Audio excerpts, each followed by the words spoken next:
Value of money.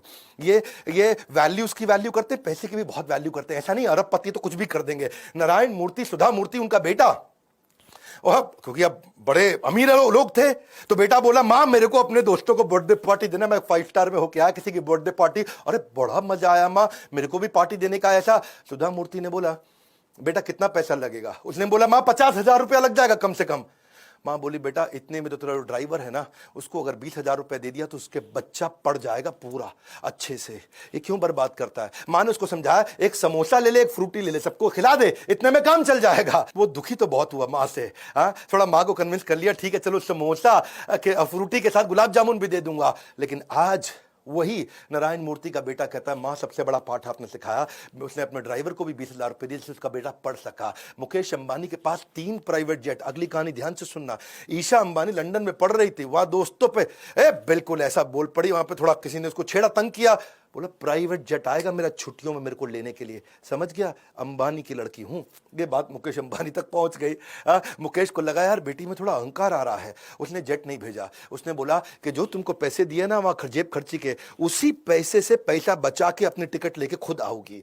और वो पैसा बचाई जब, तो उसके बाद बिजनेस क्लास की टिकट नहीं थी, इकोनॉमी का पैसा बड़ी मुश्किल से बचा, खुद लौट के आई। 1 साल तक पिता ने जेट में नहीं बैठने दिया, बोला वैल्यू सिखाएंगे तुम्हारे को। उनका बेटा था, वो भी एक दिन चौकीदार को कुछ गाली दिया, बोला अंबानी का बेटा हूं।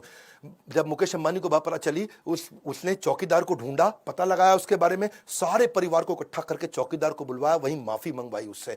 बोले कि हमारे को वैल्यूज सिखानी है ये, और क्या पैसे की भी वैल्यू और वैल्यूज की भी वैल्यू।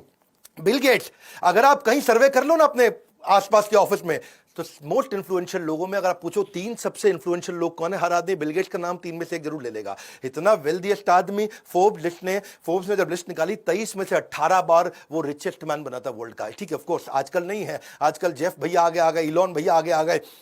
तो एक बार जो है ना ये एक सर्वे किया, एक एक्सपेरिमेंट किया कि बिल गेट्स इतना अमीर आदमी है, अगर सड़क पे पैसे गिर जाए उसकी जेब से तो कितना पैसा होगा कि वो झुक के उठाएगा? क्या कितना पैसा होगा कि वो झुक के उठाएगा? तो बिल गेट्स के साथ ये सर्वे किया गया, तो उसने उसकी नेट वर्थ, उसकी पर्सनल एसेट को कैलकुलेट किया, हिसाब किताब लगा के समझे कि अगर $50,000 अगर गिर जाए, है यानी कि लगभग 36 लाख रुपए गिरा हुआ, तब बिल गेट्स के लिए झुकना किसी मतलब कोई वैल्यूएबल होगा कि भाई मैं झुकूं, झुक करके पैसा उठाऊं, क्योंकि यार मैं झुकने में इतना टाइम लग जाएगा, इससे ज्यादा पैसा मैं बिना झुके कमा लूंगा, गिरने दे पैसा, जाने दे पैसा। वो तो ये बोले कि $50,000 अगर एक साथ हो तो उठाएगा, थोड़ा फैला हुआ हो तो फिर वो उसको भी नहीं उठाएगा। क्यों? क्योंकि उतना पैसे वाला आदमी, और इतना पैसे वाला आदमी, अब बताता हूं वो क्या करता है। उसकी बेटी एक बार रेस्टोरेंट गई और वहां जाकर के टिप देके आई $500 की। बेटी टिप देके आई $500 की, पिता भी उसी रेस्टोरेंट में गया और वहीं खाना खाया, उसी टेबल पे खा के आया, वो $5 की टिप देके आया। तो वेटर बोला आपकी बेटी $500 दिया, आप तो सबसे अमीर आदमी दुनिया के, आपने $5 दिया। उसने बड़ा सिंपल तरीके से बोला देख भाई, वो दुनिया के सबसे अमीर अरबपति की बेटी है और मैं एक साधारण स्कूल के मास्टर का बेटा हूं।